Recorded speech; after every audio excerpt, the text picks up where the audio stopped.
बुरे का अंत बुरा। किसी जंगल में 4 चोर रहते थे। वे चारों मिलकर चोरी करते और जो भी सामान उनके हाथ लगता उसे आपस में बराबर बराबर बांट लेते थे। वैसे तो वे चारों एक दूसरे के प्रति प्रेम प्रकट करते थे, किंतु मन ही मन एक दूसरे से ईर्ष्या करते थे। वे चारों अपने मन में यही सोचते थे कि यदि किसी दिन मोटा माल मिल जाए तो वो अपने साथियों को मारकर सारा माल हड़प लेगा। चारों चोर मौके की तलाश में थे, किंतु उन्हें ऐसा मौका अभी तक नहीं मिला था। चारों चोर बहुत ही दुष्ट और स्वार्थी प्रवृत्ति के थे। एक रात चारों चोर चोरी की इच्छा में इधर उधर घूम रहे थे।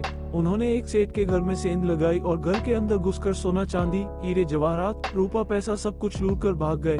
चारों चोर पुलिस से बचने के लिए 2 दिन तक जंगल में भूखे प्यासे भटकते रहे। सेठ ने चोरी की शिकायत पुलिस में दर्ज करा दी थी। सेठ की पुलिस विभाग में भी अच्छी जान पहचान थी। चोरों को पकड़ने के लिए शहर के चप्पे चप्पे पर पुलिस फैली हुई थी। जंगल से निकलना चोरों के लिए खतरे से खाली नहीं था।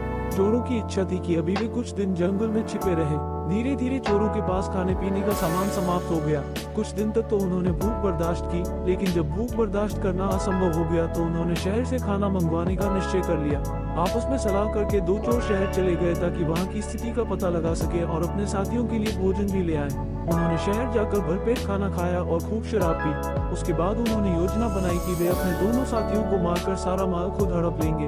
दोनों ने योजना को अंजाम देने के लिए खाने में जहर मिला दिया और जंगल की ओर लौटने लगे। दोनों चोर अपने अपने मन में यही सोच रहे थे कि खाना खाकर जब वे दोनों मर जाएंगे तो मैं इसे भी मार दूंगा और सारा माल हड़प कर अमीर बन जाऊंगा। उधर जंगल में उन दोनों चोरों ने खाना लेने गए हुए साथियों को मारने की योजना बना ली।